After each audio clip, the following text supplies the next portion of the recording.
Parveen, and today I'm going to share with you how to make amazing tasting tandoori pan fried chicken from the Omani spice box.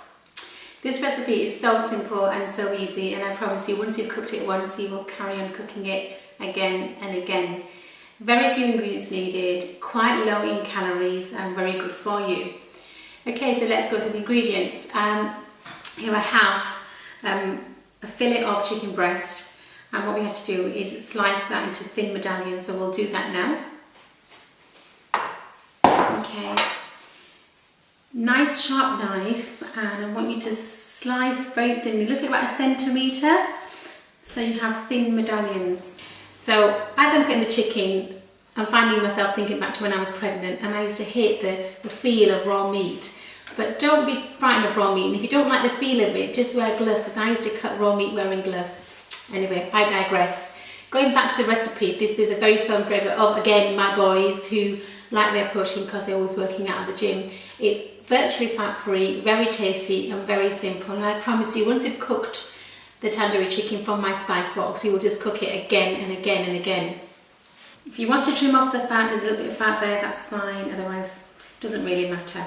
All adds to the flavour. Okay, so that's the chicken done. I'm going to make the marinade now. Just wash my hands first. Okay, so in a clean white bowl, I'm going to just quickly make the marinade. Just use about 2 to 3 teaspoons of yogurt. It can be a plain yogurt, a low-fat yogurt, Greek yogurt, it doesn't really matter. So all the yogurt is doing is behaving and acting as a carrier for all the spices. In that goes the Omani spice bag for tandoori chicken. There we are.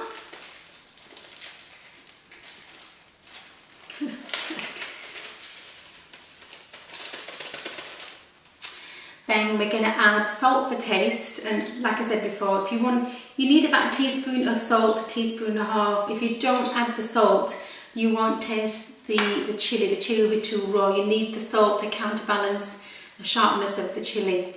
Then I'm going to use some fresh lemon juice, and what that does is just the acidity of the lemon acts as a tenderizer of the chicken, cuts through the meat and helps the cooking process. Give that a stir, and then all we have is, you can see, a lovely red. There's not a lot of marinade there, you may think, you may notice, but that's all we need to coat the chicken. And you smell those spices. Add the chicken and give it a good stir. I'm just going to use my hands, it's just easier. Okay, in with my hands and coat all the chicken pieces in that lovely yogurty spicy marinade. And speaking of marinade, I get many questions and emails about how long should I marinate. Is it overnight? Is it 3 hours? Is it 4 hours? I'll tell you a little secret. It's only 10 minutes. So marinate the chicken, leave that to one side, and what I will normally do if I'm cooking is leave that to one side and quickly make a quick salad. And I like to dress my salad with lemon and coriander, a tiny bit of salt, works a treat.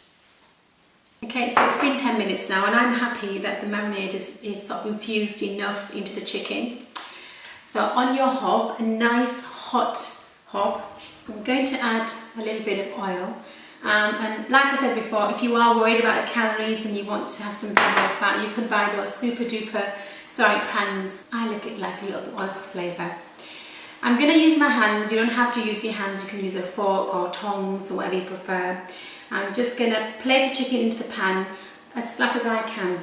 Okay, so the pan is nice and hot now, and you want the heat so to seal the meat immediately as you put it in. I'm going to put in about 6 or 7 pieces depending on how they fit. You can hear the sizzle.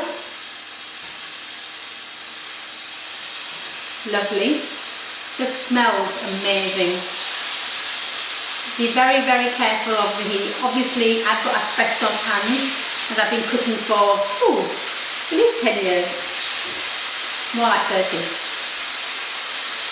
Okay, so you can smell that. I just wish we had smell-o-vision. I think that's enough now. Okay, so what you can see if you look very closely is the chicken becomes translucent. If you look halfway up, and when it's halfway up, you're looking, and then you can turn it over. Okay, so I'm quite happy with that. I'm just going to use a fork and my hands. You can use a fish slice or whatever you're comfortable with. It's not a competition. There we are. You can see that it's coloured beautifully. I'm happy with that.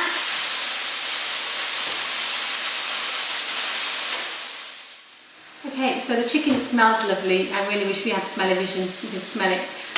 This is a very versatile recipe, and I find that I cook it very often for my children, especially when I'm busy and I've got a busy day at work. So what I do is I just make the chicken and I can just pop it in the freezer.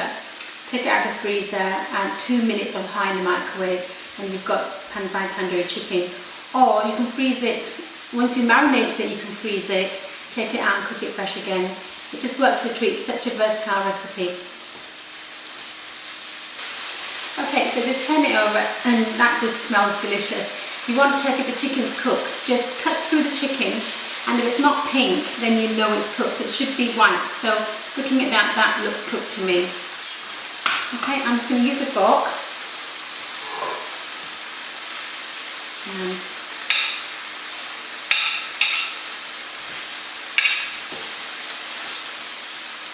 And there we have it, pan-fried tandoori chicken. Gorgeous.